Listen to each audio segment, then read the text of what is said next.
नमस्कार, मैं हूं आशीष और आप देख रहे हैं आशीष कॉमर्स क्लासेस। मेरे प्रिय साथियों, हम लोग अपने वीडियोस में बात कर रहे थे इनकम टैक्स की और इनकम टैक्स में हम लोग चर्चा कर रहे थे इनकम फ्रॉम हाउस प्रॉपर्टी की।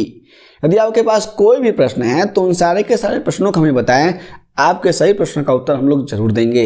और आज की वीडियो का टॉपिक है कि शुद्ध वार्षिक मूल्य में से कटौतियां घटाना, यानी deduction out of net annual value. किस तरीके से जब शुद्ध वार्षिक मूल्य निकल जाएगा तो उसमें से जो कटौतियां हैं घटाई जाएंगी, उन सारी की सारी कटौतियों को घटाने के संबंध में जो भी प्रोविजन दिए गए हैं इनकम टैक्स में, हम लोग समझेंगे, जानेंगे इस वीडियो में। भारतीय आयकर अधिनियम 1961 की धारा 24(1) के अनुसार जब कभी भी मकान संपत्ति से आय की गणना की जाती है तो इसके अंतर्गत आय की गणना के लिए मकान के शुद्ध वार्षिक आय यानी नेट एनुअल वैल्यू में से दो प्रकार की कटौतियों को घटाया जाता है। यहां पर आप लोग समझेंगे कि इनकम टैक्स एक्ट 1961 का जो भी सेक्शन 24 सबसेक्शन 1 है वह कहता है कि भाई साहब, जब कभी भी आप इनकम फ्रॉम हाउस प्रॉपर्टी का करेंगे कैलकुलेशंस तो दो तरह की कटौतियां आप घटाएंगे। इन दोनों कटौतियों के अलावा अन्य किसी भी कटौती को घटाया नहीं जाता। ये दोनों कटौतियां क्रमशः इस प्रकार से हैं, हम लोग समझते हैं। पहला है वैधानिक कटौती यानी स्टैट्यूटरी डिडक्शन, और दूसरा है ऋण पर ब्याज यानी इंटरेस्ट ऑन लोन। तो इन दोनों कटौतियों को घटाया जाता है जब कभी भी शुद्ध वार्षिक मूल्य की गणना कर ली जाती है। तो पहले हम समझ लेते हैं विस्तार से पहले वाले को, फिर हम लोग दूसरे वाले को भी समझेंगे। पहला कहता है वैधानिक कटौती यानी स्टैट्यूटरी डिडक्शन। किराए पर उठे हुए मकान या उसके किसी भी भाग की मरम्मत के व्ययों के लिए मकान के शुद्ध वार्षिक मूल्य का 30% वैधानिक कटौती के रूप में घटाया जाता है। यानी मकान का कोई भी भाग है, उसकी मरम्मत हो रही है, पेंट होता है, कोई हिस्सा टूट गया, तो इस तरह के जो भी खर्चे होते हैं, इस तरह के जो भी व्यय होते हैं, उस पर क्या किया जाता है, 30% एक फिक्स रेट मान करके घटा दिया जाता है, जो भी नेट एनुअल वैल्यू होती है उसमें से। यह वैधानिक कटौती प्रत्येक किराए पर उठे मकान, चाहे रहने के लिए या व्यापार, स्कूल, गोदाम या कार्यालय आदि के लिए दिया गया हो, के संबंध में दी जाती है। आप लोग समझेंगे। मकान की मरम्मत के रूप में सामान्य रूप से ऐसे व्यय किए जाते हैं जिन्हें समय समय पर करना आवश्यक है, जैसे मकान में रंगाई पुताई, मकान की अतिरिक्त साज सज्जा इत्यादि इत्यादि। करदाता मकान की मरम्मत पर चाहे जितना व्यय कर ले, 1 लाख, 2 लाख, 10 लाख व्यय कर ले, जितना मन करे उतना कर ले, तो वहाँ मकान की बिल्कुल भी मरम्मत ना कराए या फिर मरम्मत ही ना कराए, वैसे ही छोड़ दे उसको। मकान की मरम्मत मकान के स्वामी द्वारा कराई जाए या किराएदार द्वारा।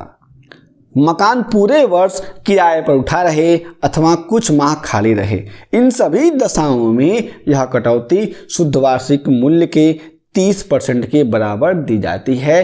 तो कहने का मतलब है भाई साहब, कोई भी कंडीशन आ जाए, हमेशा जो भी स्टैट्यूटरी डिडक्शन है वह 30% का ही होगा। दूसरा कहा जाता है ऋण पर ब्याज यानी इंटरेस्ट ऑन लोन। एक करदाता को यह कटौती उन मकानों के लिए दी जाती है जो करदाता द्वारा स्वयं अपने रहने के लिए प्रयोग किए जाते हैं, अथवा किराए पर रहने अथवा व्यवसाय के लिए अथवा दोनों के लिए किराए पर उठाए जाते हैं। नॉर्मल सी बात है कि ऋण पर ब्याज यानी इंटरेस्ट ऑन लोन का डिडक्शन तभी मिलेगा जब करदाता, जो भी कर देने वाला व्यक्ति है, वह मकान को स्वयं के लिए यूज़ कर रहा है रहने के लिए, या फिर किराए पर दे रहा है, या फिर व्यवसाय के लिए प्रयोग में आ रहा है वह मकान, या फिर दोनों कंडीशन हो सकते हैं, तब इंटरेस्ट पर लोन की कटौती मिलती है। जिसमें दो बातें कही गई हैं।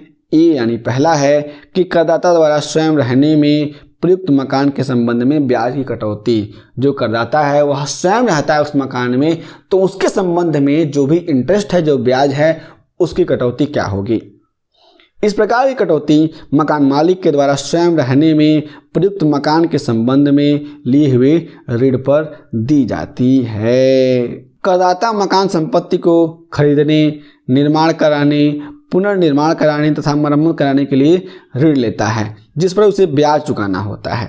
इस ब्याज को वार्षिक मूल्य में से घटाया जाता है। यानी कोई भी करदाता है वह अपने मकान पर जो भी ऋण ले रहा है उसकी मरम्मत कराने के लिए, रंगाई पुताई करवाने के लिए, कोई भी काम करवाने के लिए मकान से संबंधित, तो यहाँ पर क्या होता है कि जो भी ऋण लिया जाएगा और ऋण पर जो भी ब्याज दिया जाता है किसके द्वारा, करदाता के द्वारा, उसको घटा लिया जाता है वार्षिक मूल्य में से जब कभी भी इनकम फ्रॉम हाउस प्रॉपर्टी की गणना की जाती है तब। स्वयं के रहने में प्रयोग होने वाले मकान अथवा उसके किसी भाग का वार्षिक मूल्य तो शून्य होता है। इस कटौती की वजह से मकान संपत्ति की आय ऋणात्मक होती है, जिसे मकान संपत्ति से हानि कहते हैं। आप लोग समझेंगे इस बात को। यहाँ पर कहने का मतलब ये है कि अगर कोई भी करदाता अपनी मकान संपत्ति में ही रह रहा है तो क्या होगा, मकान संपत्ति में रह रहा है तो वैसे ही उसका जो भी एनुअल वैल्यू है 0 होता है, इनकम टैक्स का प्रोविजन कहता ही है। लेकिन जो ब्याज पे कर रहा है वह क्या करेगा, इसकी जो भी एनुअल वैल्यू निकलेगी उसमें से जब किया जाएगा कैलकुलेशन, तो जो भी ब्याज पे किया जा रहा है उसकी वजह से पहले तो एनुअल वैल्यू 0 है, तो हम लोग 0 एनुअल वैल्यू में से उतने को घटाएंगे तो क्या हो जाएगा, माइनस में चला जाएगा इनकम। तो यहाँ पर हम लोग समझेंगे कि जो भी पैसा आएगा वो लॉस के रूप में लिया जाता है, कंसीडर किया जाता है किसमें, इनकम टैक्स में। जो भी इनकम फ्रॉम हाउस प्रॉपर्टी है तो हम लोग समझेंगे कि यहाँ पर लॉस फ्रॉम हाउस प्रॉपर्टी है। एग्जाम्पल लीजिए, मान लीजिए कोई मकान संपत्ति है, उस व्यक्ति का नाम है महेश ने अपनी मकान संपत्ति के पुनर्निर्माण, रंगाई पुताई आदि के लिए क्या किया, लोन लिया। उस लोन पर उसे 50,000 रुपये वार्षिक रूप में ब्याज देने पड़ते हैं। तो मान लीजिए एनुअल वैल्यू 0 हो जाएगा ना, उसके बाद से 50,000 रुपये माइनस किए जाएंगे तो क्या हो जाएगा, 50,000 माइनस में हो जाएगा। तो यहाँ पर 50,000 रुपये उसे पे करने पड़ रहे हैं अपनी जेब से और उसको इनकम टैक्स में कोई भी बेनिफिट नहीं मिल रहा है। तो यहाँ पर समझेंगे कि यहाँ पर loss from income from house property हो जाएगा। अगला प्रोविजन कहता है बी वाला, इसमें कहा गया है कि किराए पर उठाए गए मकानों के संबंध में ब्याज की कटौती, यानी जो भी किराए पर उठाया गया है मकान उसमें ब्याज की कटौती कैसे होगी। किराए पर उठाए गए मकानों के लिए ब्याज की कटौती की कोई सीमा नहीं है।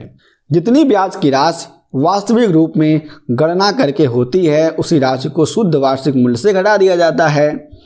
यदि पुराने ऋण को चुकाने के लिए कोई नया ऋण प्राप्त किया जाता है तो भी इस नए ऋण पर ब्याज की राशि की कटौती मिलेगी, शर्ते दूसरा ऋण वास्तव में केवल पुराने या मूल ऋण के भुगतान हेतु लिया गया है और इस तथ्य से आयकर अधिकारी पूरी तरह संतुष्ट हैं।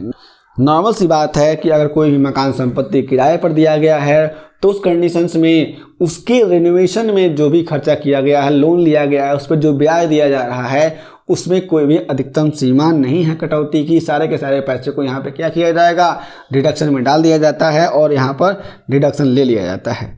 यदि कोई भी पुराना ऋण है, पुराने ऋण को चुकाने के लिए नया ऋण लिया गया है तो उसमें जो भी ब्याज देना पड़ेगा उसमें भी कटौती मिल जाती है। यहाँ पर एक कंडीशन रखा गया है कि जो भी आयकर अधिकारी है वह संतुष्ट हो इस बात से। यदि ऋण प्राप्त करने के लिए किसी कमीशन या दलाली का भुगतान किया जाता है तो इसे शुद्ध वार्षिक मूल्य से घटाया नहीं जाता। यहाँ पर समझेंगे आप इस बात को, जब आप लोग न्यूमेरिकल सॉल्व करेंगे तो यह काम आएगा। ऋण पर ब्याज की कटौती देयता के आधार यानी ड्यू टू अक्रूवल बेसिस पर प्रदान किया जाता है, चाहे इसका भुगतान गत वर्ष में किया जाए या नहीं। ऋण पर ब्याज की कटौती की राशि की गणना साधारण ब्याज दर से की जाती है। इस स्थिति में चक्रवृद्धि ब्याज की राशि नहीं घटाई जाती है, अर्थात ब्याज का भुगतान न करने की दशा में ब्याज की ऊपर ब्याज की राशि कटौती नहीं की जाती है। ये नॉर्मल सा टॉपिक था, क्या शुद्ध वार्षिक मूल्य में से कटौतियाँ घटाने का। यदि आपके पास कोई प्रश्न है तो उन सारे के सारे प्रश्नों को हमें जरूर बताएं। आपके सही प्रश्नों का उत्तर हम लोग ठीक जरूर देंगे। हम फिर से मिलेंगे एक नए वीडियो के साथ, तब तक के लिए जय हिंद।